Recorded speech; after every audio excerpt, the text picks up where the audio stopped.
Social y de la Facultad de Psicología de UDE. Voy a dar inicio a este conversatorio y vengo también en representación de nuestra decana, Teresita Serrano, que no pudo estar acá por razones de salud.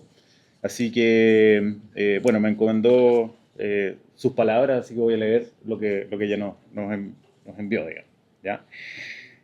Primero que nada, bueno, bienvenida a todos a nuestros panelistas, Juan Pablo Schaffer, vicepresidente de Asuntos Corporativos, Permiso de Medio Ambiente de Anglo American, Juan Eduardo Bauzá, gerente general de Inmobiliaria Manquehue, y María Emilia Muñoz, socia de Gestión Social y experta en gestión comunitaria. Va a facilitar la conversación José María Fernández, consultor en relacionamiento de gestión social. Y bueno, lo primero, comenzar agradeciendo su presencia en esta instancia de conversación que hemos convocado bajo una pregunta que más que técnica es profundamente estratégica y técnica, así la vemos nosotros, que es ¿qué hace viable un proyecto de inversión hoy? En este contexto marcado por crecientes tensiones sociales, desafíos ambientales y transformaciones económicas, la viabilidad de los proyectos ya no puede definirse solo en términos de rentabilidad financiera o cumplimiento normativo. Cada vez más, con mayor claridad, como ustedes bien lo saben, entendemos que un proyecto es verdaderamente viable cuando es legítimo para los territorios donde se sitúa, cuando su estrategia incorpora genuinamente la sostenibilidad y cuando su gestión reconoce la interdependencia entre empresa, comunidad y entorno. En esta perspectiva, esta perspectiva nos invita a repensar la forma en que diseñamos, evaluamos y llevamos adelante nuestras decisiones. Esto implica transitar desde modelos centrados en la mitigación reactiva hacia otros donde predomina el compromiso proactivo, el respeto mutuo y la construcción de valor compartido. Esto supone también asumir que los vínculos con las comunidades no son un anexo, sino una dimensión estructural del éxito de cualquier proyecto. Desde la Facultad de Psicología de UDD, en particular, creemos que estos desafíos no pueden ser abordados sin considerar las relaciones humanas, los sistemas de sentido que construyen las organizaciones y los territorios como espacios vivos, con historia, cultura y expectativas. Por eso, como facultad nos importa aportar una mirada que complemente lo técnico con lo social, lo estratégico con lo relacional, lo organizacional con lo comunitario. Hoy, más que nunca, sostenibilidad significa capacidad de escuchar, de negociar en serio, de aprender con otros y también de liderar desde valores que den coherencia a nuestras acciones, tanto en el diseño de una estrategia como en la conversación más cotidiana con nuestros grupos de interés. Para nosotros como Facultad de Psicología, espacios como este conversatorio son de alto valor. Permiten materializar una orientación central de la Universidad del Desarrollo, que es la de abordar problemáticas complejas, articulando diversidad de saberes y experiencias. El relacionamiento sostenible es sin duda una de esas problemáticas que requiere de soluciones emergentes desde la colaboración entre la empresa, las comunidades, la academia y la consultoría. Les invito a que este conversatorio entonces sea una oportunidad para preguntarnos no solo cómo avanzar más rápido, sino cómo avanzar mejor, cómo destrabar procesos no solo desde la técnica, sino desde el entendimiento profundo del contexto y de quienes lo habitan. Muchas gracias y que sea una gran jornada. Súper. Bueno, empecemos entonces con el conversatorio. Gracias, Javier. Solamente como para complementar lo que estaba comentando Javier, este espacio de conversación, de debate, de reflexión, es parte de una serie de espacios que queremos empezar a desarrollar en este vínculo, en esta alianza entre la Facultad de Psicología de la UDD, entre la UDD en general, o sea, más allá de la Facultad de Psicología, porque parte nuclear de nuestro afán ahora, y de ahora en adelante, es integrar saber e integrar conocimientos para responder a las complejidades a las que nos enfrentamos hoy. Entonces, en esta alianza entre, por una parte, la Facultad de Psicología y la UDD en particular, y gestión social, lo que queremos es recoger lo mejor de estos dos mundos, en términos de la experiencia práctica, concreta y estratégica de gestión social, con 20 años de trayectoria en el mundo de la consultoría. Y por otra parte, una facultad o una universidad como la Universidad del Desarrollo, que también tiene hartos desafíos en términos de en qué situación se encuentra hoy día la formación académica, la formación profesional. La universidad está, por ejemplo, hoy día innovando en carreras que integran distintas disciplinas. Ahí, no sé, Javier tiene más conocimiento, ingeniería, por ejemplo. Y medicina. Nos parecen iniciativas que se hacen cargo justamente hoy día de la complejidad de los fenómenos que estamos enfrentando en el siglo XXI y que también es parte de lo que queremos transmitir en estos espacios de conversación, formación, etcétera. O sea, nosotros hemos sido como unos evangelizadores en esto de que las ciencias sociales tienen que integrarse, por ejemplo, en los diseños de ingeniería, en las discusiones más técnicas. Creemos que los desafíos hoy día de la sostenibilidad, dado que la sostenibilidad ya lleva un tiempo importante de desarrollo, avance, cambio, ¿no? Desde responsabilidad social empresarial, valores compartidos, etcétera, distintos nombres, hoy día exigen que integremos conocimientos, integremos saberes, no solo interdisciplinarmente, sino transdisciplinarmente, como me gusta el gerente general de gestión social. Así que parte de este conversatorio la idea es que se replique después en otros espacios, en otras instancias de formación, de debate, de discusión. Así que estamos muy contentos, le agradecemos mucho a los expositores de lujo que tenemos hoy día. La idea es tener una conversación abierta, tenemos una pauta que está dividida como en 3 bloques, entonces quiero partir con una pregunta abierta. Tenemos distintas especialidades, ¿no? Juan Pablo vinculado al mundo de la minería, Juan Eduardo al mundo del inmobiliario, que también es un rubro bastante emergente en estos temas, y Emilia, que tiene vasta experiencia en diversos rubros. Así que desde sus experiencias sectoriales, ¿qué dirían ustedes que hace viable un proyecto de inversión hoy y en perspectiva qué ha cambiado respecto a esos desafíos en los últimos 10 o 15 años en Chile? Emilia, Parto yo. por favor. Primero que todo, muchas gracias a todos por acompañarnos hoy día, contentos de esta alianza con la universidad y ojalá que en el fondo podamos proyectarla hacia adelante y tenga múltiples frutos. Como primero yo creo que es importante en el fondo como entender en qué contexto estamos, en el fondo en un país donde la ciudadanía ha cambiado, donde efectivamente tenemos una desigualdad importante, tenemos tensiones políticas, estamos en un contexto político que también es desafiante, y en ese sentido, hoy día hay una ciudadanía que exige un rol de las empresas que es distinto al que se exigía desde nuestra perspectiva hace 10 o 15 años atrás, donde se le exige un rol no solamente del cumplimiento legal, del cumplimiento normativo, de dar empleo, pagar impuestos, sino más en la perspectiva de un desempeño ético, integral, donde en el fondo se piensa en negocios desde la integración entre la sostenibilidad, por supuesto, económica, tan relevante para las empresas, pero también social y ambiental. Y en ese sentido, nosotros vemos que la expectativa es que las empresas lideren en el fondo ese desempeño.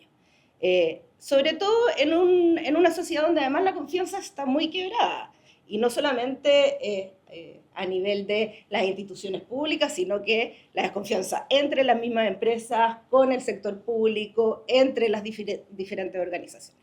Entonces, entendiendo ese contexto, y pensando en tu pregunta, José María, sobre qué hace viable, nosotros vemos que una de las cosas más importantes tiene que ver con cómo uno integra a los distintos grupos de interés desde etapas tempranas, ¿ya? De los proyectos. Y eso no solamente tiene que ver con integrar en el fondo a las comunidades, si uno lo quiere poner en esos términos, sino cómo integro a trabajadores, a los inversionistas, al mundo público, a las organizaciones ambientales, en los desafíos que implica el desarrollo de un proyecto de inversión. Eso de involucrar, quiero ser como bien enfática en qué es involucrar, porque no tiene que ver con solo informar, con solo entregar información a los distintos actores, sino que tiene que ver una disposición y una convicción en el estar dispuesto a abrir mi proyecto de inversión en función de las expectativas, requerimientos, percepciones que tienen los distintos grupos de interés, ¿ya? Y en ese sentido, nosotros hemos visto desde nuestra experiencia que mientras antes uno sea capaz de integrar esas visiones, lo que al final del día hace es disminuir los riesgos de los proyectos, ¿ya? Y disminuir los riesgos de los proyectos en términos reputacionales, en términos de judicialización, en términos de costos, etc. Lo segundo que yo diría tiene que ver con que vemos que hoy día más que nunca la discusión es ambiental, ¿ya? Y es ambiental porque en el fondo la pregunta sobre los bienes públicos está en el centro de la discusión, ¿ya? cómo mi territorio se va a transformar o se va a ver impactado o afectado a partir del desarrollo de un proyecto es una pregunta central. Y lo quiero como, en términos de la relación con los grupos de interés, lo quiero como distinguir de la contribución, que sigue siendo súper importante, ¿ya?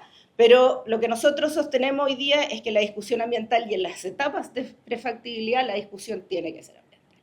Y eso implica que en el fondo el trabajo entre los grupos de interés y el proyecto sea integrado desde los momentos de prefactibilidad, ¿ya?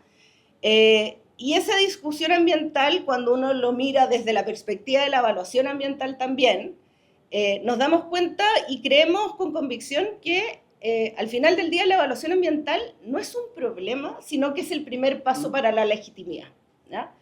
En la medida que esto en el fondo se considera como criterios técnicos que evalúan un proyecto y evalúan que este proyecto es viable, que protege estos bienes públicos y en ese sentido es capaz de en el fondo, dar certeza desde la institucionalidad que este proyecto efectivamente cumple con esas condiciones. Eso es relevante en la lógica de cómo tenemos hoy día toda una discusión sobre la permisología, los tiempos de evaluación, cómo las decisiones que hoy día son técnicas en el futuro se pueden transformar en controversias políticas en otras instancias, pero también creemos que el proceso de evaluación genera una cantidad de estudios, valor a la sociedad que es posible de abrir y de entregar también, y en ese sentido verlo como una posibilidad, o sea, como una oportunidad.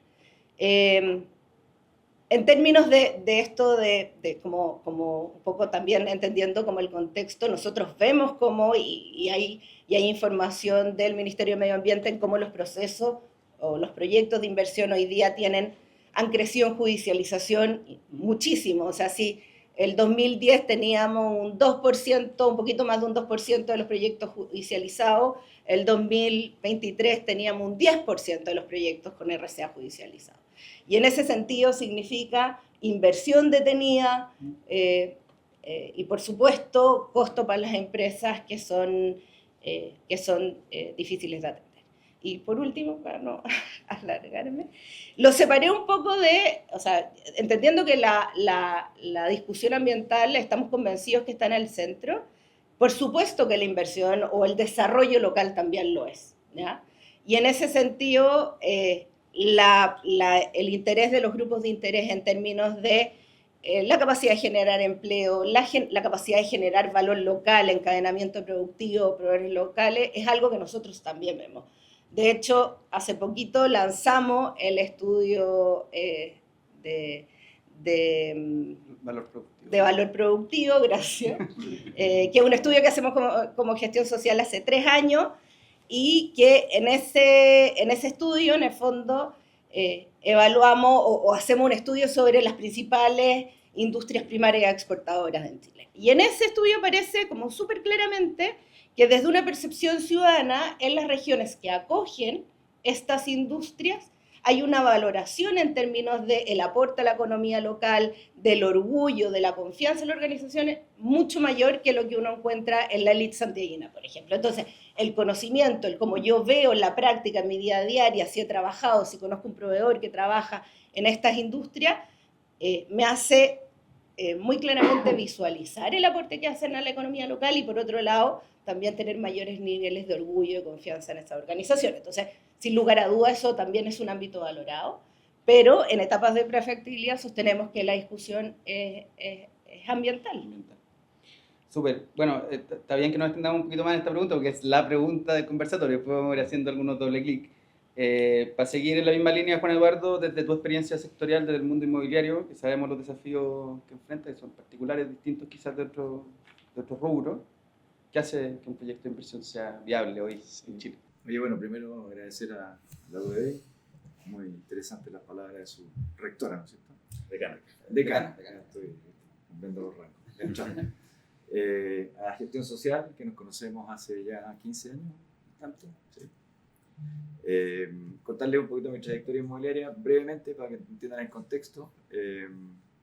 Yo trabajo en el mundo inmobiliario desde el 2005, o sea, tengo 20 años en la industria. Y el conocimiento como gestión social surge justamente producto de estos cambios que se empezaron a producir en la sociedad. Y desde la industria inmobiliaria, lo más conocido es la permisología.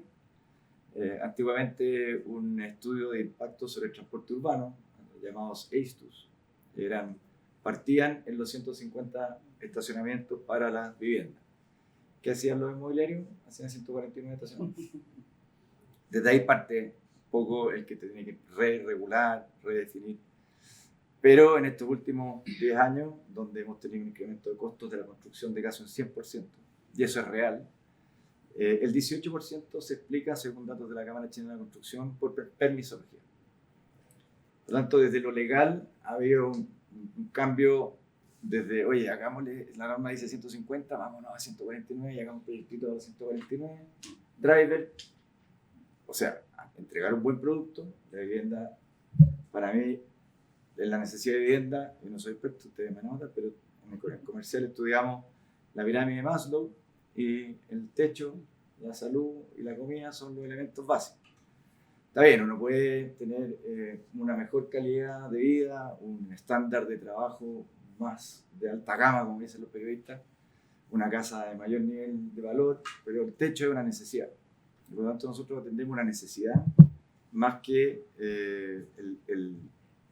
la búsqueda de un bien suntuario, por decirlo así. Es una necesidad básica y hoy día estamos discutiendo el tema del millón de viviendas, de familias, de techos que no existen y estamos atrapados. Yo desde la mirada comercial lo veo como una tremenda oportunidad, una demanda de 1 millón de clientes para el mercado alicaído que tenemos hoy día. Bueno, pero sin perderme, todo lo que es legal, muy bien, ha avanzado, se han producido los cambios y efectivamente empezó la discusión ambiental y eso está muy bien normado, pero empezó a surgir el tema de las comunidades.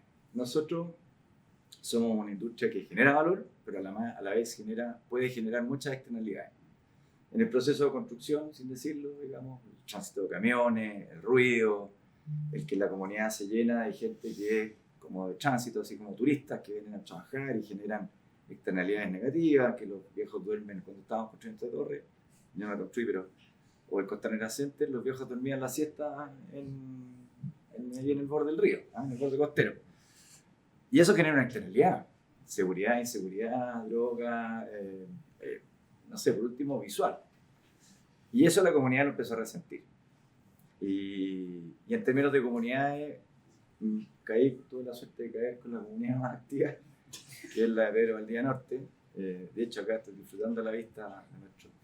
Pero nosotros vamos, intervenimos, destruimos, construimos, generamos valor, pero después nos vamos. Y ese animal vivo, esta torre viva, y la torre que hemos construido, genera un impacto posterior. Y ahí yo creo que tenemos diferencias con el mundo minero que interactúa con las comunidades por mucho más tiempo. Entonces, bueno, las redes sociales, las comunicaciones, tú puedes tener todos los permisos. Igual los medios, con respeto a los periodistas que ojalá no vaya, pero nosotros acabamos en Piedra Roja de hacer una tala, una poda, se llama poda corte de cepado de algunas especies nativas. Mira lo que estoy hablando, no soy ingeniero forestal. Que están en la categoría de conservación, que son parte de un bosque, que no es un bosque natural, sino que es un bosque exótico. Nos demorábamos 1 año con la CONAF en discutir cuáles, de singularizar a los individuos, de determinar un territorio que sí era bosque, que nosotros teníamos contemplado para desarrollar vivienda. Hicimos toda esa programación, informamos a las comunidades, le entregamos todos los planos, definimos, tenemos un plan de compensación de que por cada árbol o arbusto que cortamos vamos a reponer 1,5, 1,5 más en el territorio, que es lo otro interesante. No es que vayamos y los plantemos como antiguamente eran las leyes de compensación, que los mandaba al cajón del Maipo, por 8 años están todos muertos. Así toda la comunidad en las redes sociales aparecieron todos indicados, todos señalizados, unas normas de seguridad. Ustedes son mucho más excesivos que nosotros en seguridad, pero en el mundo de la construcción tenemos muchas normas. Así todo, el fin de semana en la red es incendiado. El directorio nervioso y los asesores comunicacionales nerviosos. Calma, calma. Al final del día empiezan a aparecer las voces dentro de la misma comunidad. Oye, esto no parece que sea algo que se está haciendo a la mala. Aquí hay un orden, hay gente, hay responsables. oye, dicen que van a compensar más de... Entonces, las comunidades están muy activas, muy reactivas, muy mal informadas. Y ahí vamos a entrar en el tema de futuro de conversación, pero las comunidades tienen algo que decir y lamentablemente dentro de todo el aparataje normativo que nos tiene aplastado, pero que está bien, la relación de las comunidades no es algo que esté normado, como sí en otros países. Hay proyectos que tú no puedes ver el permiso de edificación sino antes haber consultado a la comunidad. Y iremos desarrollando adelante la conversación, pero efectivamente de esa conversación, y uno es muy egoísta realmente con sus proyectos, cree que tiene la solución para todo. Se enamora la torre, el arquitecto está pensando que va a ir a la Bienal de no sé dónde, y nos vamos a sacar. Y después la comunidad te dice, oye, pero espérate, mira los impactos. Me voy a dejar viviendo con 1.300 autos, punta mañana, punta tarde. Y tu centro comunitario de la torre, ¿por qué no la abría la comunidad? ¿Por qué no pensamos en los entornos? Oye, todo eso se podría pensar antes. Entonces, la experiencia mía inmobiliaria de estos 20 años ha sido más bien reactiva. Reactiva y administrando los intereses, porque efectivamente la sostenibilidad, para nosotros en Manquehue la fundamos en la sostenibilidad financiera. O sea, lamentablemente no podemos hablar de sostenibilidad de gobernanza, de social y ambiental, sino los proyectos nos traen de vuelta lo que los accionistas nos están pidiendo en su rentabilidad porque apostaron en el capital de nosotros. Entonces, desde esa sostenibilidad, ¿cómo entender esto ex ante? ¿Cómo entender los distintos? Oye, pero si mi papá antiguamente lo hacía así. Bueno, por algo hay que cambiar las cosas. ¿Por qué no se norma? ¿Por qué no se define un marco donde podamos tener esta interacción previa? ¿Y por qué eso sería positivo? Porque cuando es reactivo es como que te estén negociando con la pistola en la mesa. No tiene juego de piernas y el negocio nuestro es echar riesgo. ¿Para qué? Para que se cumplan los plazos, la torre llegue a término, se pueda vender y yo le pueda traer de cuenta a los acciones. En la medida que yo disminuyo los riesgos, esta comunicación y esta conversación, que ojalá fuera más formal, como ya se estableció en las declaraciones de impacto ambiental, los estudios de impacto ambiental, que no son suficientes, permitan ex ante armonizar el proyecto con la comunidad. A mí ese es el cambio más singular y tiene conceptos históricos desde que me encontré con la bomba atómica en el 2012 con el equipo de gestión social de la Torre Santa María, que a propósito agradezco la vista de acá. Eso es lo bonito de mi industria también, que las cosas quedan, pero las sigue viendo en el tiempo, son tótems ahí bien bonitos. De forma reactiva, ya hay dos posibilidades: judicialicemos o veamos si tenemos al frente una contraparte razonable. No, pero es que nos van a pedir, es que nos van a exigir. Entonces también desde las compañías está el miedo de decir, oye, si en el Excel salía que íbamos a gastar 1.000, esto nos puede salir 2.000, se perdió la utilidad del negocio. Entonces, desde las comunidades que están activas, se están comunicando, están reaccionando, canalizarlo. Súper. Juan Pablo, desde el mundo de la minería, que bueno, es un mundo pionero, pero que ha cambiado bastante en los últimos 15, 20 años en función de cómo se integran este tipo de variables o dimensiones en el core del negocio, en los diseños de ingeniería. ¿Qué podrías contarnos al respecto? ¿Qué hace viable hoy día el proyecto de inversión minera en Chile? Bueno, primero también agradecerle ahí a la UDD y a Gestión Social y a todos ustedes que están acá. Yo creo que posiblemente muchos de ustedes tienen más experiencia que uno mismo, digamos, pero yo creo que estamos todos como aprendiendo este proceso. Siempre me acuerdo, yo trabajo, no sé, hace 25 años en temas de sostenibilidad, relaciones con comunidad y todo. Cuando uno empezaba, digamos, yo me acuerdo que era yo solo. Y bueno, cero estructura, cero nada, digamos, porque nadie entendía mucho qué estaba pasando. Era un fenómeno, digamos, nuevo, en el cual, como decían ustedes, la comunidad empieza a involucrarse, los distintos grupos de interés, a tener interés desde la lógica de la reacción frente al impacto, desde la lógica del interés del impacto positivo, digamos, cualquiera sea la movilización. Entonces, ha sido un proceso, no sé, de 25 años en el cual hemos todo aprendido, y yo creo que hemos aprendido más de los fracasos que de los aciertos. Y yo creo que, yo siempre digo, nosotros deberíamos hacer más seminarios sobre los fracasos. Hoy día nos pasaríamos mucho ojo, porque si nos contamos puros cuentos, finalmente no avanzamos. Pero a ver, cosas, y siguiendo un poco, me tocó ir el miércoles al debate presidencial sobre minería, ¿no? Estaban los 5 candidatos, digamos, era el primer debate que iban 5 candidatos, porque generalmente van 3. Y de las cosas que me impresionó, que claramente, digamos, yo sin escuchar quién era el candidato, había un cierto consenso de que la minería era muy importante para el país. Y eso es interesante porque en el fondo uno dice, desde la lógica de más bien de los sueldos, que era como el gran tema que movilizaba mucha gente a la minería, a decir, ¿sabes qué? Hoy día necesitamos minería. Entonces, creo que se ha ido resolviendo este dilema histórico que teníamos hace 20 años, en la cual o minería o conservación, y hoy día sabemos que necesitamos minería porque necesitamos enfrentar la crisis climática, pero lo tenemos que hacer bien, tenemos que hacer una buena minería, una minería responsable, ¿ya? Ahora, es divertido porque cada desafío, y aquí por eso nunca la comparación es muy sana, porque yo le puedo decir, mira, yo vengo de una minería hecha en el desierto de Atacama, en la cual las comunidades no están tan cerca, digamos, de las operaciones, con lo cual, pero eran desafíos gigantescos. Entonces entiendo perfectamente cuando tú me decís, mira, mi desafío ahí en la Torre de Santa María o mi desafío en Pedro Valdivia Norte, yo vengo para acá y nosotros hacemos minería aquí en la región metropolitana, es decir, la capital de una ciudad. Entonces, es de una complejidad enorme y yo le puedo justificar a los que vienen en Arrayán de que la mina tiene 150 años, que no es nueva, digamos. Pero él decidió irse a vivir a Arrayán porque quería tener una vida con la naturaleza. Entonces, y que no quería intercambiar su camino con los camiones, ni con los buses, ni con los mineros, ni con nadie. Es decir, quería... Entonces, el cómo compatibilizamos como sociedad los intereses, yo creo que es el gran desafío. ¿Ah? Y volviendo un poco al ejercicio que hacía tú al principio, es decir, yo creo que hoy día todo el tema de participación, pero también una participación bien estructurada, porque al final los intereses pueden ser infinitos, ¿no? Entonces, no nos movilizaríamos hacia ninguna parte, sino si al final del día escucháramos a cada persona, a cada interés, digamos. Entonces, lo que uno tiene que objetivizar la discusión. Yo creo que nosotros hemos aumentado muchísimo la participación ciudadana.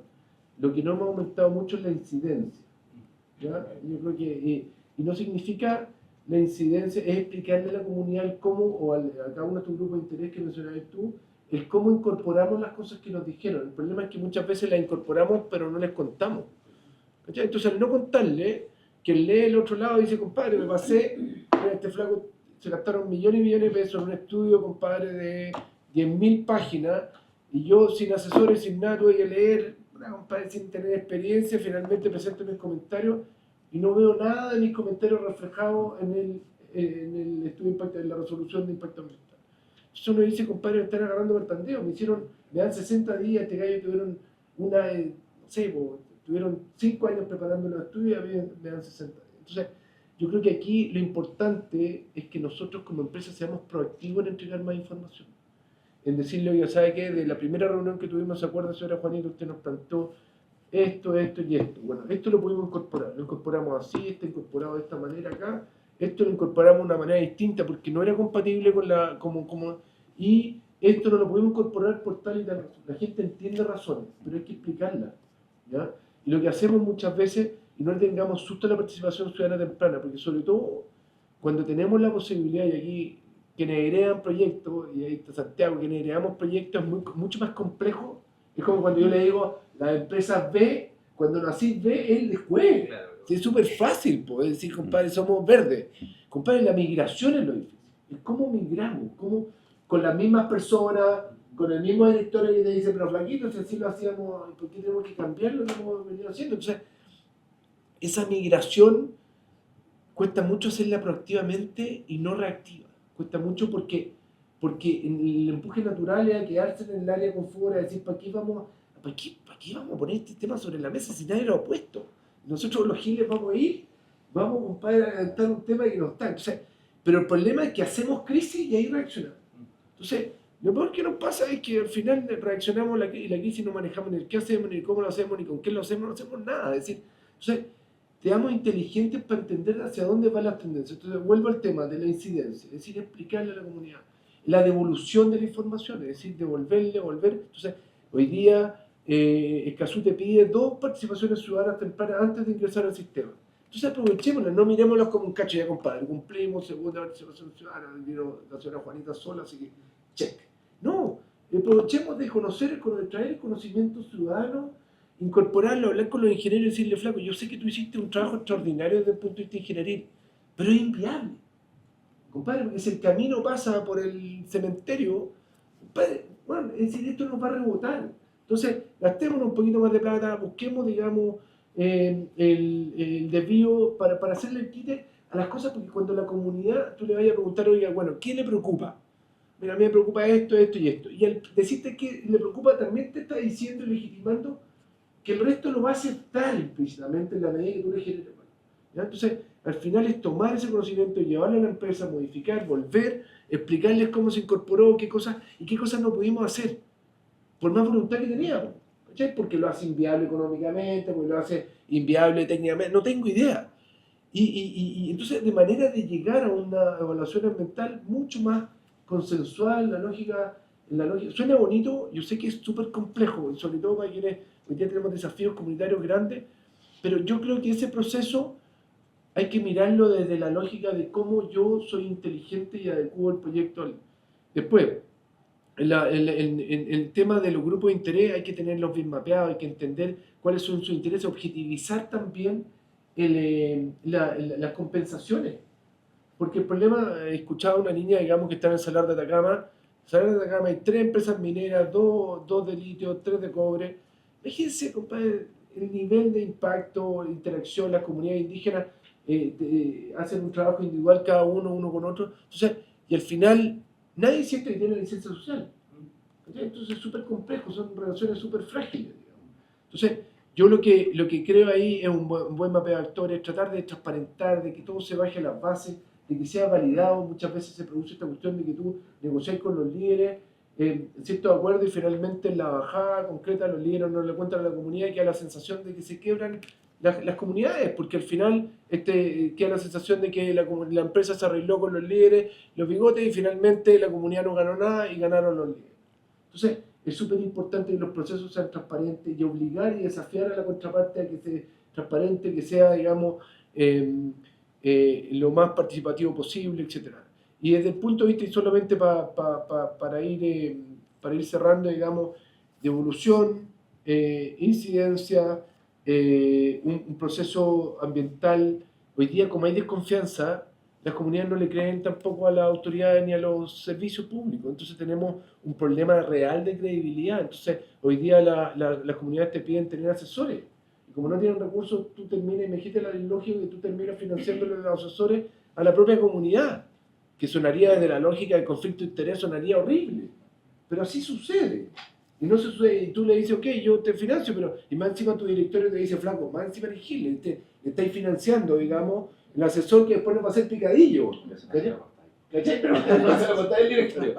Pero lo que te quiero decir, entonces tenemos un tema de confianza, tenemos un tema de asimetría, en los cuales yo creo que hemos avanzado harto. El tema de no me voy a meter en permisología. Yo creo que hay un esfuerzo importante de este gobierno de avanzar en los permisos sectoriales. Yo creo que hay harto que hacer, digamos, en el sistema de evaluación de impacto ambiental. Y por último, siguiendo esa misma lógica de participación ciudadana temprana, de evaluación ambiental lo más técnica posible y menos política. Y después viene el tema de generación de valor. ¿Ah? Y yo creo que ahí cometemos a veces errores de los cuales replicamos cosas que funcionaron en ciertos territorios, digamos, y lo decimos, oye, ¿sabes que implementemos esta misma cuestión acá? Y yo creo que esto tiene que nacer de un proceso participativo en la cual efectivamente, digamos, entendemos cuáles son las necesidades locales y que al final le haga sentido. Cuando replicamos cosas que hemos en otros, la comunidad no le da valor, no asigna ningún valor, tú invertiste, tú sentiste que hiciste, digamos, una agregación de valor y la comunidad dice, compadre, a mí esto no me representa. Entonces, yo creo que ahí, en todo el proceso de agregación de valor, lo que más te piden las comunidades son empleabilidad, no cabe duda, digamos, si el sistema va a venir a impactar negativamente, por lo menos de mi empleo, capacíteme para poder tener los perfiles técnicos profesionales adecuados para el desarrollo de su proyecto, desarrollo local, desarrollo de proveedores, todo el tema de educación también. No podemos ser indiferentes a no incorporarnos en el proceso educativo para que esas personas que hoy día, si vamos a estar 20, 30 años, 40 años, como decía, en las empresas mineras vamos a estar posiblemente muchos años.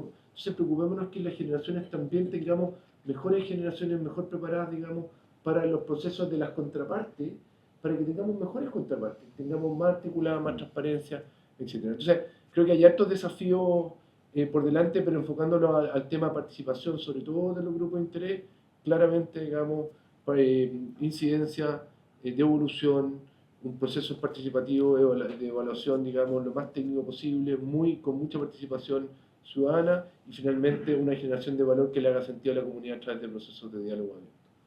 Súper. Emilia, a propósito de esto último que mencionaba Juan Pablo, efectivamente han habido avances importantes en términos institucionales y también en términos culturales respecto a... de más está decir que acá todos más o menos estamos metidos en este mundo, entonces no nos suena extraño y probablemente todos podríamos también dar respuesta en la línea de la importancia de la participación temprana, efectiva, etc. Pero también, dado que hemos avanzado en esto, que esto se ha institucionalizado, hoy día es una exigencia, es una normativa, ¿cómo se hace para lidiar con la desconfianza que puede generar justamente como efecto no deseado que esto se institucionaliza al punto de que es hoy día una obligación? ¿Cómo se hace una participación hoy día efectiva que se haga cargo de esa posible desconfianza de las comunidades y que efectivamente tenga un impacto, una incidencia en los proyectos? O sea, como dice Juan Pablo, los temas de participación temprana en Chile no son temas nuevos. O sea, tenemos una guía de recomendaciones de participación temprana, anticipada en ese momento en proyectos de inversión que es del 2012, más o menos.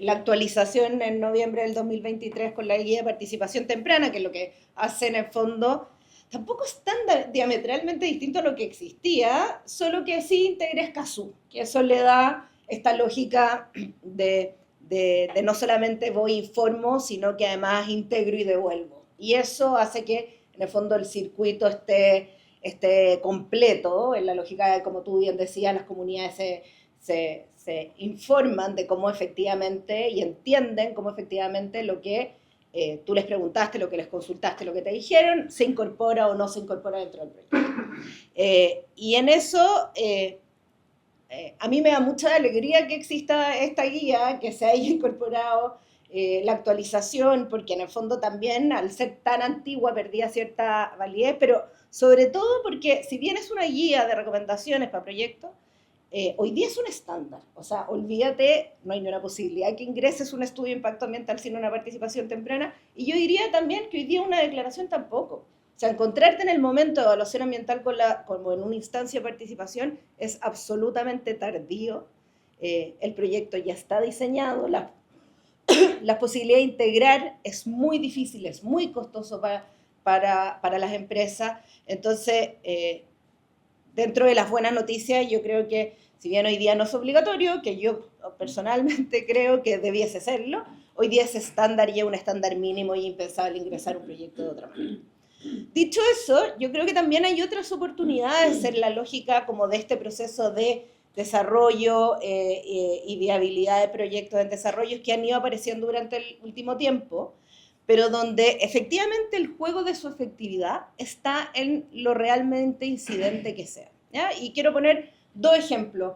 La guía de evaluación de medio humano, entendiendo que la evaluación ambiental tiene medio humano y que en ese sentido evalúa modo de vida y costumbre, la última actualización del 2024, incorpora para la evaluación de cambio climático y ecosistema evaluaciones participativas de impacto. ¿Ya? Y eso implica que en el fondo tú no fuiste solamente a la comunidad a consultar y que no solamente un informante en términos de su modo de vida y costumbre, sino que efectivamente tú generas metodologías y procesos participativos para evaluar impactos en conjunto. ¿Ya? Y eso es al menos a nivel como de metodología, es transformador, porque en el fondo tú no tienes solamente un especialista social evaluando en función de la información que te entregaron el impacto, sino que haces este proceso de construcción e identificación de impactos conjuntos y por tanto también de medidas de mitigación, compensación, reparación.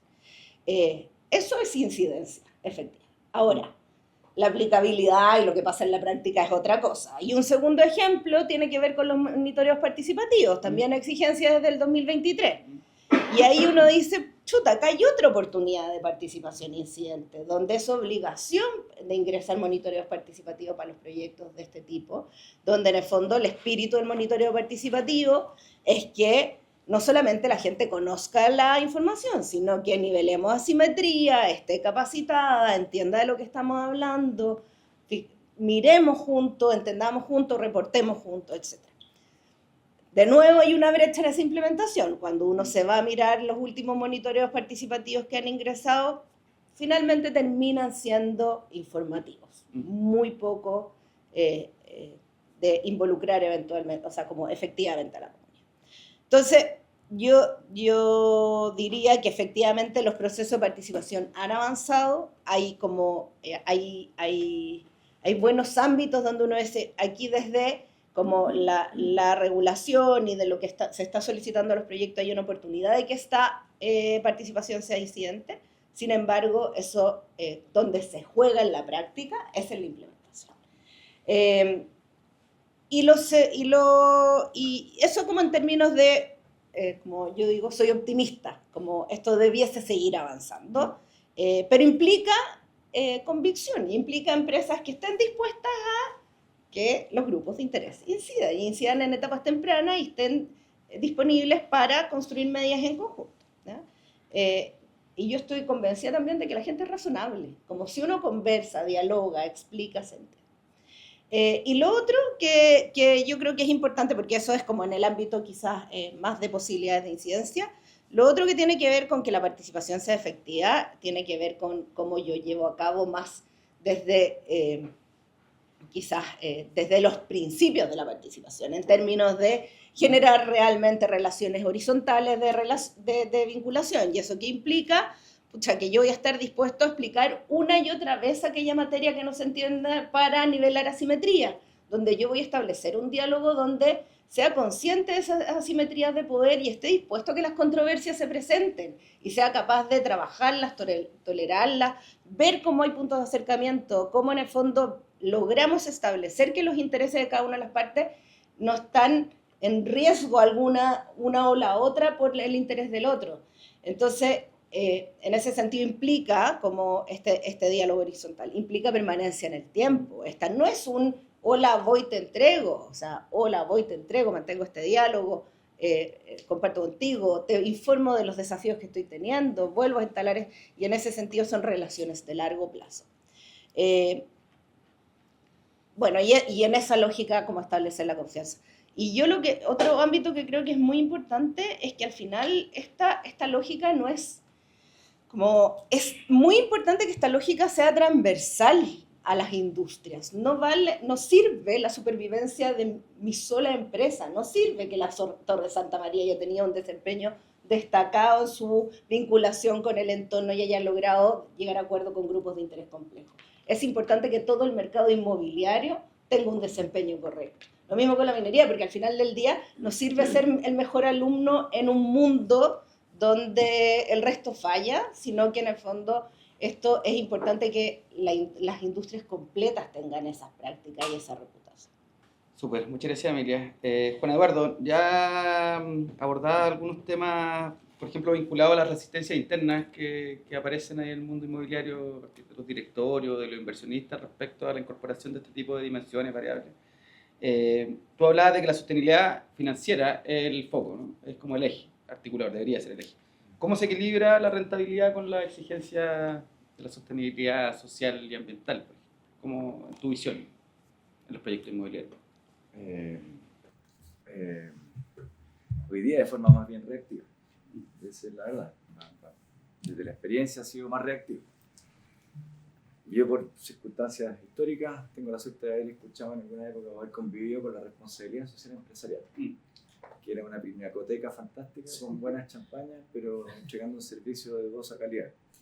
Y eso evolucionó de alguna forma u otra, y está estudiado, y hay cientos de libros que lo revisan, digamos, cómo eso se transforma en ser un buen ciudadano. Sí, lo que nos ha pasado probablemente con la sostenibilidad es que no hemos ido a mucho indicador, ¿no? Y nosotros tenemos memoria integrada y la norma 4.6 y la 519. La 519 y todas esas cosas que hay que leerse durante febrero para tratar de entender qué uno realmente está queriendo hacer. Son como imposiciones formales, está bien. Esto es como las cuotas, digamos, ¿no? Las cuotas, tú necesitas cuotas para que empiece a hacerse el hábito. Pero de ahí a que permee a la forma de pensar, yo creo que nos faltan, hay mucho tránsito. ¿Por qué? Porque no hay una convicción de que esto tiene un valor. Esto es más bien, o sea, es como un riesgo que si tú pones la ecuación, ya voy a hacer un proyecto. Me gustó el territorio, fui, miré, qué linda la vista, que al lado el vecino, pucha, que está lleno de árboles, las calles son bonitas, perfecto. Pero no quién vive ahí, cómo viven, qué hacen.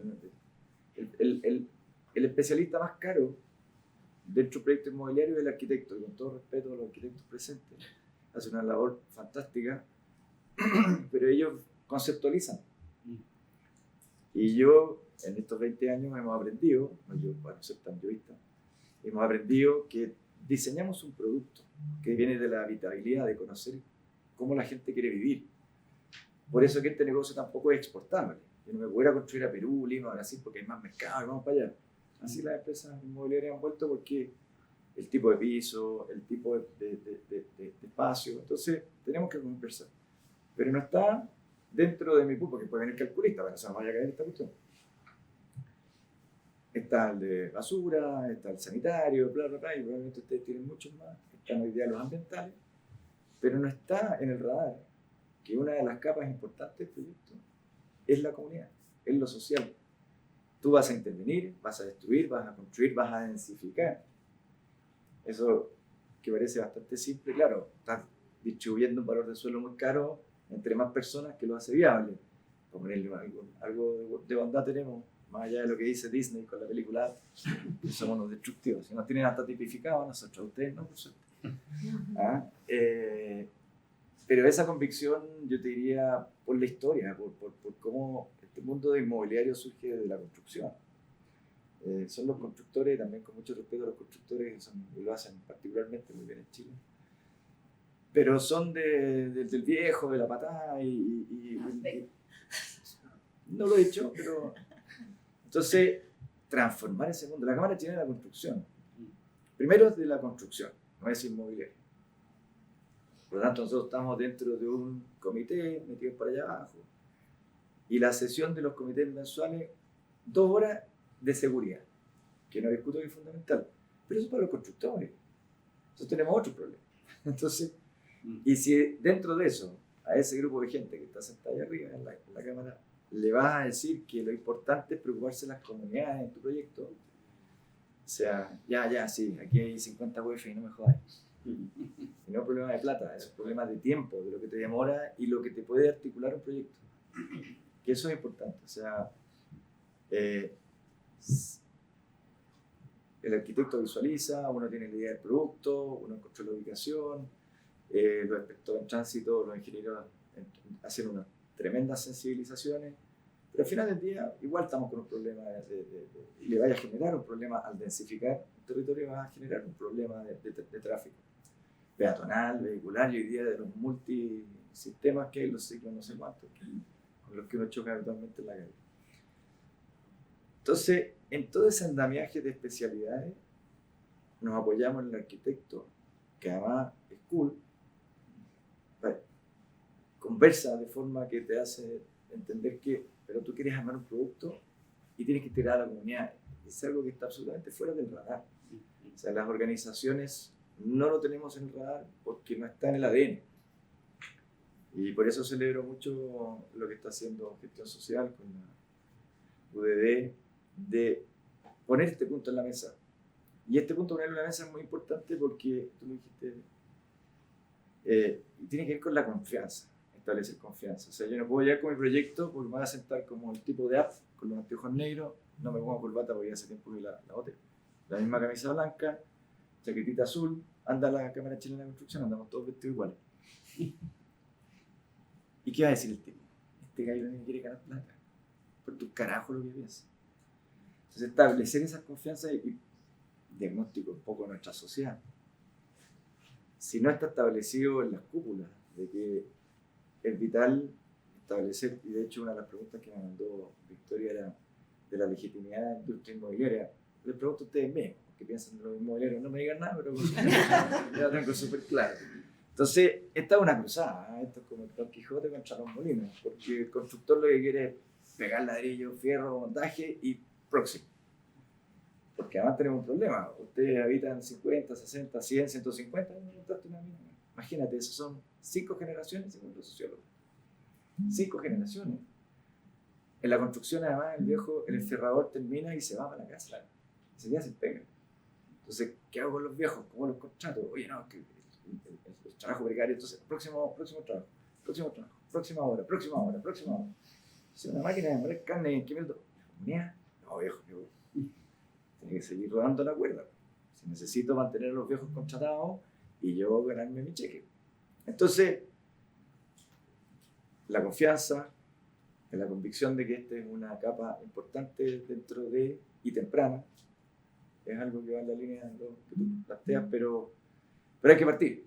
No digo que esté perdida la batalla, pero hay que partir este tipo de situaciones e instancias que ayudan a darle forma. Sí, también tú lo comentabas respecto de lo que pasa, María Emilia, en la declaración de impacto ambiental, y cuando partimos en Socobesa, en esa época, conversando por primera vez con gestión social, era cómo le damos forma. ¿Con quién tengo que ir a conversar? Primer tema. ¿Qué tengo que ir a conversar? ¿Le voy a contar un cuento? ¿O estoy dispuesto realmente a sentarme y decir, mira, sí, este es el terreno, este es el proyecto, ¿qué opináis? Me lo dijo Alejandro Aravena, me dijo, mira, yo supongo que un mall no voy a hacer. Y yo ya tenía mi torre, estaba enamorado, iba a ser la hermana melliza de los 30 años después, estaba todo enamorado de la torre. Y Alejandro me dice, oye, aquí tenía un tema de impacto y además tu torre es egoísta como los inmobiliarios, como el Costanera Centi, que se le critica mucho. Es una torre hacia adentro, como que se cae hacia adentro. El MUT trató de abrir un poco más y comunicar, pero todavía son hacia adentro, son hacia mi territorio. No es como me conecto con la comunidad. Howie Brown, el gerente del Sheraton, Howie tuvo un accidente y quedó parapléjico y andaba en una silla de ruedas. Entonces le dije, mira, Howie, aquí tratando de convencerlo que no se me tirara encima porque le metíamos ruido a las 4 de la mañana con los helicópteros. Los helicópteros son unas cuestiones que liman las losas. 4 de la mañana, las tripulaciones de Delta durmiendo ahí, llamando al gerente. Decía, o sea, me tienes reventado. Y me dice, pero yo sí, me gusta tu proyecto, voy a ir al Starbucks, pero quiero ir caminando. Y se movió en la silla y se echó para atrás, me dijo, caminando, ¿me entendí? ¿No? Salimos corriendo afuera de los arquitectos. Oye, y en esa época no era norma. ¿Te fijáis? Por eso que la legitimidad no viene solamente de la norma, sino de conocer. La Torre de Santa María tuvo 30 años sin acceso universal. No había cómo mover una silla de ruedas para entrar, tenía que entrar por el subterráneo. 30 años después, hicimos unos 15 metros, incorporamos, efectivamente se cayeron algunas personas porque es incómodo las pisaderas. Pero ya se acostumbraron, ya no se nos cayó nadie más, y Howie va a tomar café. Entonces, es súper casuístico y anecdótico, pero te demuestra que la comunidad te puede aportar al proyecto. Y tu proyecto vale más, no solamente en términos económicos, que sí los vale, sino que realmente termina siendo un aporte. Yo estaba pensando que posiblemente si tuvo ese diseño para accesibilidad universal, lo hacías desde el principio, no va a tener ningún costo adicional posible. Es muy poco, ¿no? El problema es cuando lo tenéis que agregar después el costo adicional. Entonces ahí tú decís, Nica, pero te estoy hablando de cuando no era norma. Entonces eso también te demuestra de que al final del día te genera valor. Es decir, yo me estaba acordando, Alejandro Aravena, dos historias bien interesantes. Una era de Mario Orellana, que es el líder, digamos, de Reika, que hizo un lanzamiento sobre la casa social. Entonces Mario invita a Mario, entonces Alejandro, presidente de la casa social, digamos, y Mario le dice, ya, después le dice, después de tu casa, una pregunta, ¿tú vivirías ahí? Entonces como Alejandro lo mira y le dice, ¿a qué te referís? No, es una pregunta muy simple, ¿tú vivirías ahí en esta casa o no? Ya, está claro. No sirve. Entonces, y nosotros, digamos, un poco yendo porque yo entiendo, Maco, que al final son procesos, digamos. Y yo creo que obviamente el mundo inmobiliario a veces tiene menos margen, tiene también la sensación de que ¿por qué tengo que mirar en el largo plazo si al final yo me entrego y al final exactamente, no mirar en el largo plazo el interés de una buena convivencia residencial, sino más bien en la lógica de por qué tengo que seguir yo linkeado con el territorio cuando yo vendo y me salgo. Entonces, pero yo creo que el gran desafío es encontrar tus nichos, ¿cachai? Encontrar el espacio en el cual tú como industria inmobiliaria tú puedes aportar sin entrar en grandes inversiones, pero complementariamente con otros, te puede significar que al final del día quienes viven ahí sí les genera un valor. Y ahí puede ser desde el mundo de la conservación, ¿cachai? O biodiversidad, hasta el mundo, digamos, de darle una oportunidad de que en un proyecto inmobiliario no solamente haya residencias ABC1, sino que también hayan espacios de integración para que la nana, que en vez de que venga a Maipú, tenga un espacio para vivir ahí. Cosas que uno ve, digamos, yo estuve en Colombia y vi un proyecto, digamos, inmobiliario en la cual tenía, no tenía solamente ABC1, sino que tenía viviendas sociales dentro, muy cerca, porque esa gente que vivía en esas viviendas sociales le prestaba servicio, digamos, a ellos, y en vez de perder 2 horas en el bus, digamos, para irse a Maipú hasta la ESA, vivía ahí mismo. Entonces, ese tipo de cosas que uno dice, oye, pero no, porque estáis loco, ¿cómo voy a rentabilizar ese espacio que voy a dejar? Pero puta, lo rentabilizáis de manera distinta. Y ese es tu aporte de una no segmentación, digamos, de la sociedad. Entonces, lo que te quiero decir es que hay que ir buscando el cómo. ¿Ah? La industria minera, nosotros también estamos en un aprendizaje, hemos cometido miles de errores. Tú me tocó en algún momento esta lógica de decir, oye, puta, aquí hemos transaccionalizado mucho las relaciones con las comunidades. ¿Cachai? Entonces, al final, esta cuestión es pura pedida. Yo les voy a contar una historia. Yo estuve en Codelco hace miles de años atrás en este mismo rol. ¿Ya? Entonces, y el alcalde de Calama, compadre, sacaba la mugre. Me movilizaba 3.000 viejos, compadre. Entonces nosotros llegábamos y decíamos, ya alcalde, vamos a hacer el proyecto que usted quiere, compadre, pero piola, compadre. Bájeme las movilizaciones. Y cada vez la pedida era más grande. Eran 20 balos, pues 30 balos. Yo decía, esta cuestión no nos va a funcionar así. ¿Cachai? Tenemos que cambiar la dinámica. Entonces me acuerdo que Elemental con Tironi habían hecho, digamos, el PES Constitución a partir, digamos, del terremoto del año 2010 para recuperar la ciudad. Y yo dije, bueno, ¿por qué no esta misma lógica, sin tener la crisis tan profunda que tiene hoy Constitución, movilizamos anticipadamente en vez de esperar que sea una gran crisis? Y ahí empezamos a armar un proyecto que después fracasó, pero que la idea era buena, conceptualmente, que era el Calama Plus, que tenía por objeto decir, oye, mira, todo lo que hagamos, en vez de hacerlo cada uno aisladamente, las inversiones del gobierno regional, las inversiones, digamos, del municipio, las inversiones de las empresas, ¿por qué no hacemos una cartera primero definir un master plan de desarrollo del territorio? ¿Cuáles son las ventajas competitivas que tiene este territorio? Digamos, la agricultura, la astrología y la minería, los 3 ejes fundamentales, y iniciamos, digamos, un proceso participativo en el cual definamos qué iniciativas vamos a hacer, las priorizamos, las votamos, y finalmente con las mismas lucas que vamos a hacer, finalmente definimos que lo vamos a hacer en conjunto. Y no significa más lucas, significa priorizar proyectos que le hagan sentido a todos. Y el rol de la comunidad era hacer seguimiento y control de que los proyectos se implementaran. Entonces se priorizaron, hubo una participación ciudadana, votaron 20.000 personas y se priorizaron los 4 o 5 proyectos, varios de los cuales eran de Codelco, otros eran de otros, pero al final le dimos sentido de una lógica de articulación pública-privada del desarrollo.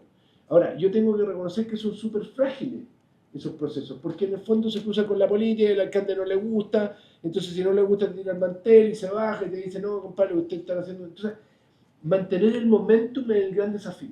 ¿Ah? Y esto del Somos Choapa y hay otras experiencias que las pueden ver. Yo creo que por ahí va, a escala local, un desarrollo territorial con sentido, con mirada a largo plazo, que al final todos se sientan identificados con un rol, ¿cachai? Y más encima que el problema es que el presente nos divide, ¿no? Si el presente son puros problemas, nos agarramos con el vecino, ¿verdad? En cambio el futuro nos ayuda a unirnos porque son sueños, ¿cachai? ¿No? ¿Qué soñamos? ¿Dónde queremos estar en el año 2050? ¿Cachai? ¿Qué vamos a hacer para llegar allá? Entonces, es unión el futuro, entonces soñemos juntos. Oye, Juan Pablo, no nos queda tanto tiempo, así que les voy a pedir respuesta breve, está súper interesante, yo creo que nos da como para pensar en muchas más conversaciones en función de distintos temas que han salido. Pero me interesa sí que abordemos una cuestión que yo creo que está en el quid de lo que queremos plantear como tensión, como espacio de debate y reflexión, que tiene que ver con algo que ya ha aparecido, que es que entre nosotros, digamos, entre la gente que está metida en temas de asuntos corporativos, vamos a estar más o menos de acuerdo, ¿no? O sea, tenemos convicciones similares y yo creo que tenemos claro, con matices, obviamente tenemos diferencias, qué sé yo, hay diferencias entre la industria. Yo creo que hay un desafío, o creemos que hay un desafío que tiene que ver con cómo expandimos esto dentro de las culturas organizacionales, o dentro de las prácticas organizacionales de las empresas a nivel general, porque ponte tú en minería, Los equipos de asuntos corporativos, relaciones comunitarias se hacen cargo de las externalidades, de los impactos, etcétera, pero que tienen que ver con decisiones de operaciones, abastecimiento, que no necesariamente tienen dentro de sus cabezas los impactos o las necesidades o las particularidades de los territorios. Entonces, ¿cómo lo han hecho en Anglo? Ponte tú. Desafío permanente. Me voy a contar el fin de semana pasado, compadre, con un perro abandonado, ahí en Colina. Compadre, ¿por qué tenemos que...? Entonces la pregunta de la operación dice, ¿por qué tenemos que estar a cargo de los perros abandonados? Yo les voy a decir simple, nos quemaron las redes sociales. Porque se murió un perro abandonado, compadre, y se supone que se cayó en una de las piscinas nuestras, entonces nos incendiaron las redes sociales, no es que las quemaron, las incendiaron. Compadre, con recetas, ¿cómo se llaman hoy día los cabros? Lleno de recetas, puta, no, ¿cómo cuando te aíslan? ¿Cómo se llama? Nos cancelaron, compadre.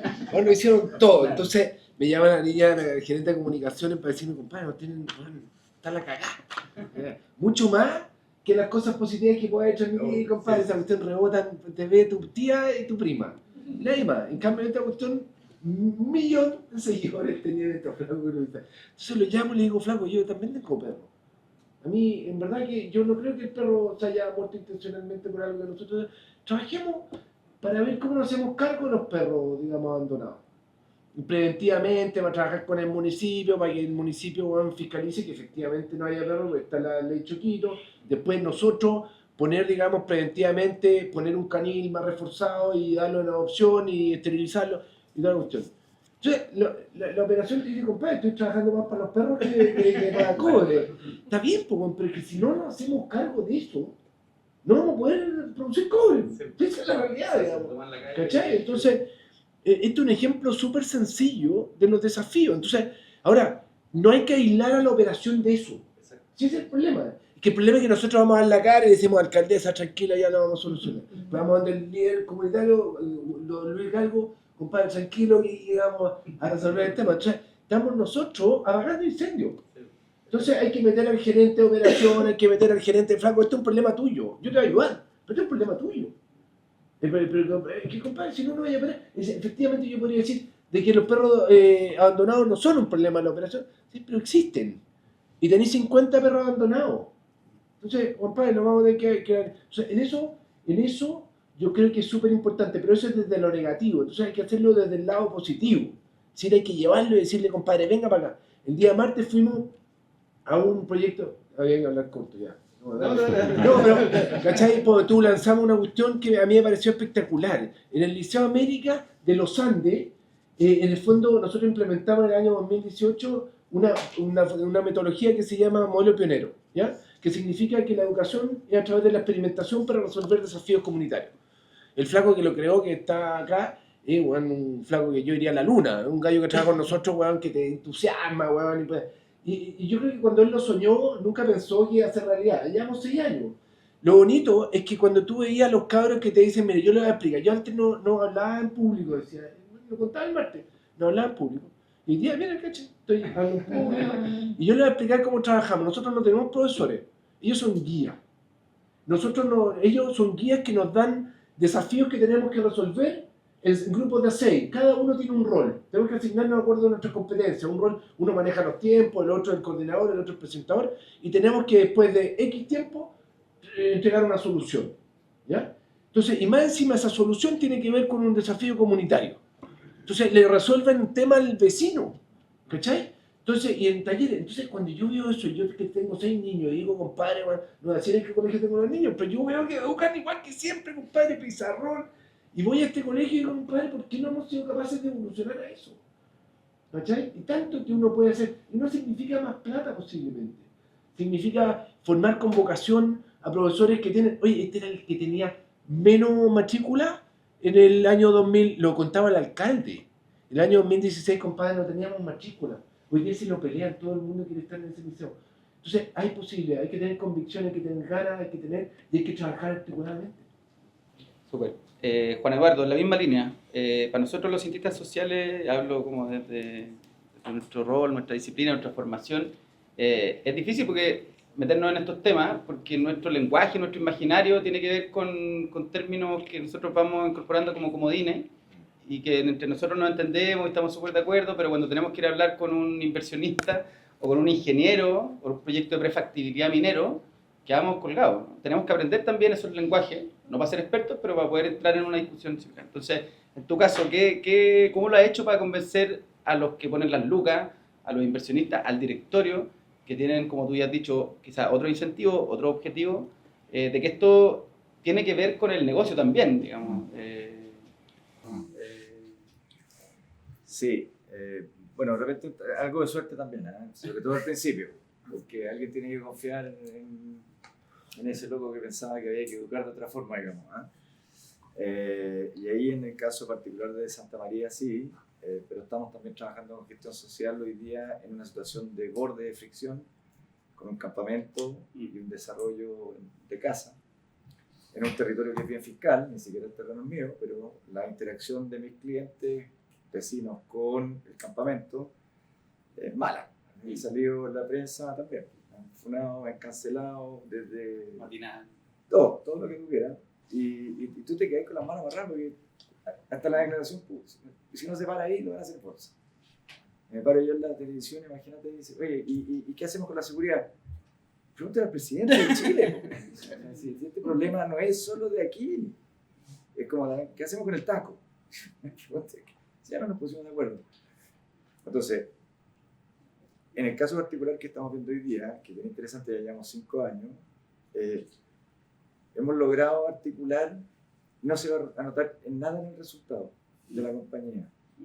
Y probablemente ahí está la confianza de uno ser el medio loco del grupo y decir, no, yo confío mucho en esta gente y funciona, sí funciona. Pero los resultados, yo creo que a través de los resultados, de que los resultados se conozcan, lo que pasa en el mundo de ustedes, que nosotros estemos en este peregrinaje dentro del mundo inmobiliario con la Asociación de Desarrolladores Inmobiliarios, más que con la Cámara Chilena de Construcción, de que todo el trabajo que está haciendo sostenibilidad no lo deleguen los gerentes o dueños a decir, oye, ya, ¿quién ponemos a contestar las preguntas que tiene Dante para establecer la cartilla? Que eso suba, que sea parte de para entender que efectivamente es un riesgo más y muy relevante. Se queda siempre postergado para, oye, juguemos hasta que explote. Y no desde la perspectiva de que si se ve ex ante, se puede mejorar el proyecto. Si Manquehue se hubiese comprado el terreno en 2009 y hubiese caminado hasta el final del territorio y no mirar desde la camioneta, oye, qué lindo el campo, vamos a hacer un asado acá, qué fantástico, en algún minuto la población va a llegar y se van a encontrar y van a friccionar. Y puede ser una instancia súper positiva porque efectivamente la gente del campamento no llegaría a decir, ya, escondámoslo allá en Lampa, porque ellos tienen su economía en torno al territorio. Y, oye, vamos a hacerle el muro de Berlín. ¿Cómo van al doctor? ¿Cómo se le dan? ¿Por dónde salen para llegar a la Vega? Si te pueden ayudar con el jardín. Bueno, incluso se produce una instancia bien interesante porque hay un jardín de la Junji en el campamento que atiende a la población que son los que están pagando el dividendo mensual. E interactúan. Pero hay un sector más convulso. Entonces, todo eso, todos dicen, resuelven este problema. Pon un muro. ¿Por qué no redobláis el muro? Porque tenemos un zanjón con cocodrilo. Si todo esto lo tapamos, pues ese es el problema. ¿Te fijas? Entonces, y de hecho, mientras conversábamos, vamos a tener que conversar otro tema. Querido, gestión social. No sé cómo. Oye, no tengo la solución. Creo que conversar, intercambiar experiencia, el que ustedes estén haciendo este tipo.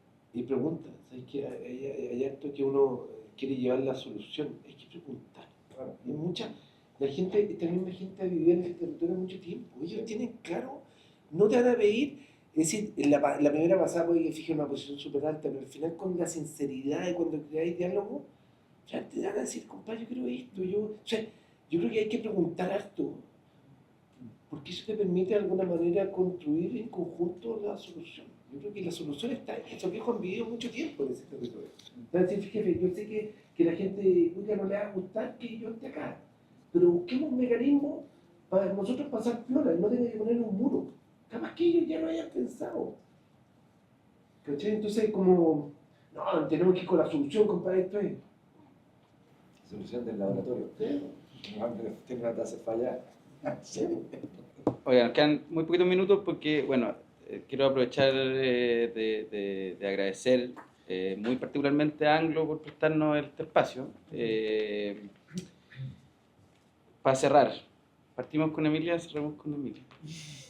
De todas las reflexiones que han aparecido, me parece interesante lo que planteaba Juan Pablo, creo que algo que dijiste social. También hemos discutido mucho de cómo se puede tener una visión que fomente el desarrollo de los territorios, articulando esfuerzos, tanto del sector privado como del sector público. ¿Cuáles son los desafíos que están presentes en ese tipo de proyectos? Que algunos han tenido como buenos resultados, otros menos, no, pero hay una intuición ahí, ¿no? de que este tipo de gestiones articuladas, con una visión de territorio, con apoyo de distintos actores, es lo que deberíamos promover y fomentar, digamos, para generar desarrollo efectivo. Respondo el tiro de eso, pero quiero comentar algo que mencionaban ustedes dos, que en términos como de las resistencias internas, yo creo que el trabajo en silo para todos nosotros es un problema. Y el entender que el relacionamiento con grupos de interés, la incorporación de grupos de interés en comunitario, como uno lo quiera, a nivel territorial, está esta sensación de que esto es un extra, es un costo. O sea, si uno quiere proyectos viables en el contexto actual, tú tienes que tener planificaciones integradas, donde esto sea un componente más de los proyectos, donde sea parte de la inversión, donde se considere no un costo extra, sino que es parte del desarrollo del proyecto. Y así uno tenga planificaciones de desarrollo del proyecto que consideren la participación temprana, que consideren la incidencia de la participación en los proyectos y que eso permita tener proyectos mejor desarrollados. Ahí uno se encuentra como con la discusión como, oye, pero hacer participar a la comunidad nos va a demorar el proyecto. Yo jamás he visto un proyecto que se demore por participación. Los problemas son siempre técnicos, son siempre de ingeniería, como la participación jamás ha demorado un proceso, al menos que yo haya visto. Y en ese sentido, como el poder integrar o el desarrollo de los proyectos desde esta perspectiva, yo creo que es claro. Eso. Y el área social de asuntos corporativos, relacionamiento comunitario, no puede estar fuera de la toma de decisiones relevantes. O sea, tiene que ser parte de los insumos que están en las decisiones de ingeniería, que están en las decisiones de operaciones, porque hay información que es relevante para el correcto desempeño de la compañía, ¿ya? Eso en relación a lo anterior que me haya quedado. Y en relación como a esto de poder pensar en el desarrollo territorial, yo creo que las empresas están invitadas a pensar como modelos operacionales de encadenamiento productivo que potencian las economías locales, desarrollo local, etc. Lo que tú mencionabas, Juan Pablo, del Calama, o sea, tenemos harta experiencia en Chile y de alguna u otra forma no logramos darle con el panorama. Nosotros estamos en otra región ahora también. Y ahí yo creo que hay 2 o 3 claves que son como súper importantes. Uno son las gobernanzas. Tienen que ser gobernanzas independientes. Como si no la posibilidad de que el alcalde se enoje, que cambie, que la empresa saque la plata, no sé qué, son súper altas. Como las gobernanzas independientes son súper relevantes. Y con un proceso, como tú decías, de diagnósticos comunes, objetivos comunes, buena trazabilidad de indicadores, entendiendo cómo esto se va transformando y con esta visión de largo plazo, es clave. Ahora, seguimos buscando cómo poder hacerlo a nivel nacional, porque efectivamente tenemos hartas experiencias como esta. Y lo segundo que yo creo que es bien clave, como volviendo a la pregunta principal, como de la viabilidad del proyecto, yo creo que hay algo que tenemos que ponernos de acuerdo como sociedad, que está como visión territorial. Y ahí, bueno, hay algo que quizá es independiente de lo que pueda hacer cada uno, o complementario, y que es el rol del Estado en términos del ordenamiento territorial. Como sociedad tenemos algo que hacer en términos de queremos crecer, dónde lo vamos a hacer, en qué espacios, cómo se protegen los bienes públicos, y esa es una discusión que es más que un proyecto en particular. Tiene que ver con una visión de desarrollo de país, de ocupación de los territorios, y donde esos procesos tienen que ser ampliamente participativos para tener algunos consensos. Si no, la discusión uno a uno, insisto, como empresa que sobrevive sola, es una discusión inconducente. Súper, bueno, lamentablemente se nos fue el tiempo rápido. Yo tenía tres comentarios que muy en línea. Uno es, yo les voy a contar, yo partí solo, ¿se acuerdan que les dije que había partido solo? Ya. Hoy día el CEO de la compañía me deja como CEO cuando se va. No porque yo sea, no porque yo sea un bacán, sino porque yo creo que estos temas han tomado relevancia. Eso quería ponerlo, porque antiguamente, efectivamente, estar participando en la toma de decisiones, entonces ya te dicen, oye, si no me importa que no sepáis mucho de fierro, compadre, necesitamos alguien que nos ayude a resolver conflictos. Yo solamente, el tema de los desarrollos de los territorios, Juan Pedro me vino a ver, porque efectivamente es un tema complejo, mantener momentum, todo. La independencia de un director ejecutivo potente, que lidere, que alguien esté dispuesto, digamos, a jugársela. Yo pensaba en Tiltil, Mauricio estaba liderando ahí un trabajo súper potente en Tiltil, y yo digo, ¿por qué nos cuesta tanto levantar Tiltil? Y mi diagnóstico, y ahí no sé si conseguiré conmigo, pero tiene que ver primero con una población muy chica en una región muy grande, con lo cual es el patio trasero, digamos, y a los políticos no les interesa mucho 11.000 habitantes para la elección completa de una región. Segundo, a las empresas, como que miran a las empresas como los culpables de su situación negativa, entonces tampoco se asocian con las empresas. Hay una desconfianza grande. Entonces, al final... Las empresas desconfían entre ellas también. También, por supuesto. Ella lo hace mal. ¿cachai? Entonces, efectivamente, y hay una... Pero el TIL funciona, ¿cachai? Mauricio siempre mueve y trata de empujar esto, pero lo que les quiero decir, hay algo. Entonces, cómo cambiar dinámica es muy difícil. Yo creo que ese es el gran desafío.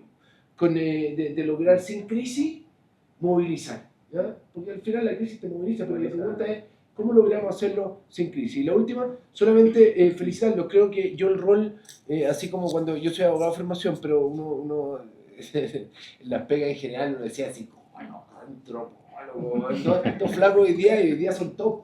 Uno los mira, compadre, pero uno dice, ya, cuéntame un poquito más cómo estamos evolucionando los seres humanos, porque en el fondo queremos menos ingeniería y más humano, digamos. Y yo creo que le han hecho bien, y yo creo que la mezcla ahí de lo que puedan hacer en este curso, los felicito, creo que es una buena iniciativa. Eso quería decir pasando. Súper, muchas gracias Juan Pablo. Bueno, muchas gracias de nuevo por prestarnos la casa. Muchas gracias Juan Eduardo por estar acá, por transmitirnos tu experiencia interesante, María Emilia también.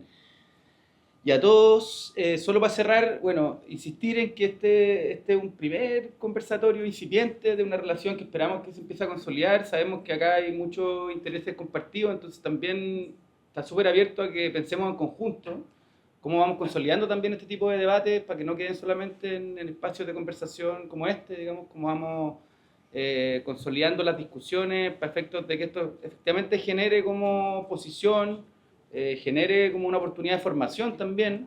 Esto es producto también de muchas conversaciones que se han dado de, por ejemplo, psicólogos como nosotros, como Santiago, como el Tisco, que nos vimos envueltos en este mundo un poco por azar o por circunstancias de la vida, ¿no? Que no nos formamos para esto, o no necesariamente específicamente para esto.